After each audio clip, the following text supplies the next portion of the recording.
The United Nations is looking into allegations that complaints of sexual abuse and exploitation made against its peacekeepers in the conflict-torn Central African Republic were mishandled or unreported. The United Nations 10,000-strong mission in Central African Republic has been dogged by accusations of sex abuse since it deployed in 2014 to cope fighting between mainly Muslim Seleka rebels and Christian militias. Internal United Nations case files handed to a campaign by a non-governmental organization seeking greater accountability for UN troops details 14 initial fact-finding inquiries into complaints made against MONUSCO peacekeepers from 9 nations. In December 2015, an independent review panel criticized the United Nations for grossly mishandling allegations of child sexual abuse and rape by international peacekeepers in 2013 and 2014, where heavy fighting rages on. We're obviously taking steps to address any allegations that come to light, whether through us or through the media or through NGOs.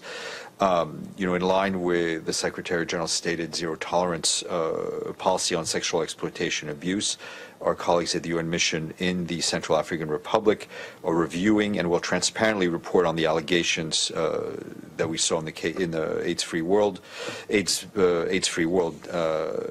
issues of unreported cases of sexual exploitation. The mission stresses that the report focuses on cases in 2015 and 16.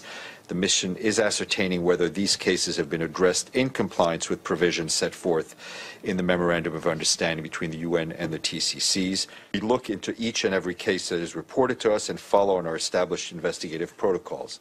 Sometimes there is not enough evidence to pursue an investigation. If more evidence is presented in the future, the case is reopened. We are committed to transparency on all cases.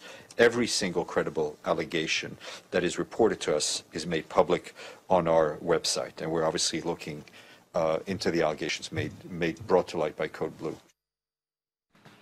The date has been set for the trial of the boyfriend of 22-year-old Karabo Mokoena, whose murder earlier this year shocked the country. Sandile Mansoe is accused of killing his girlfriend and burning her body, which is found burnt beyond recognition in an open field. Well, he denies killing the young woman, but admitted to disposing her body after she allegedly committed suicide.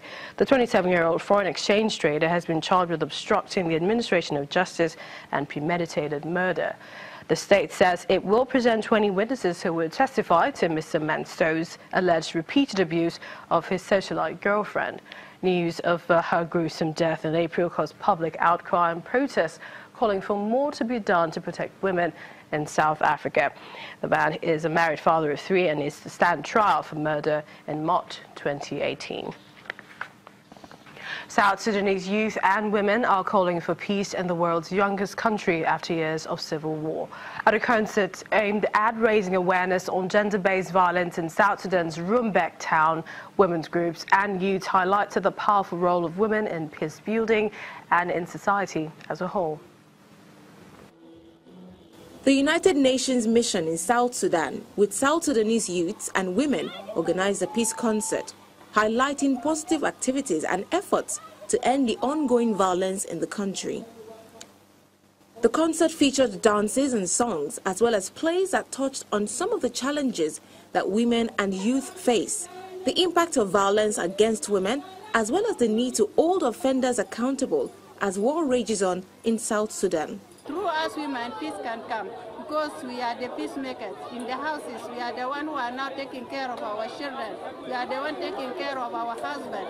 The fighting is killing our neighbors. So we have to be careful and we have to be out of the conflict. Organizers say it was important to remind the country on the important role that women play in supporting their families and in building peace. We would all agree that without peace, we cannot develop.